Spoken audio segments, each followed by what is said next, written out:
Hi everyone, my name is Christopher Mansour and I'm the founding member and chair of the Computing and Information Science Department at Mercer University in the United States, which hosts the cybersecurity and data science majors. I hold a master's degree and a PhD degree in engineering from Villanova University, but all started at AUST.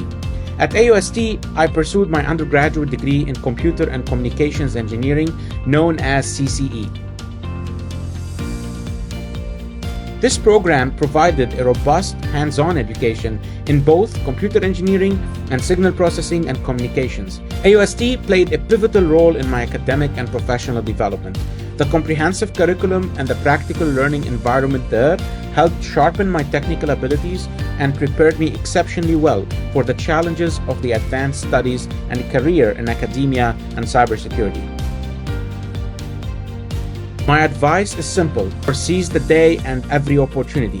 Embrace the opportunities that AUST has to offer you. The hands-on experience and the solid academic foundation you gain are invaluable. It is a place where potential is nurtured and futures are built.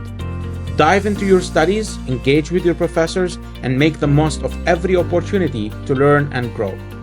Thank you for considering AUST a place that truly helped shape my career and the person I am today.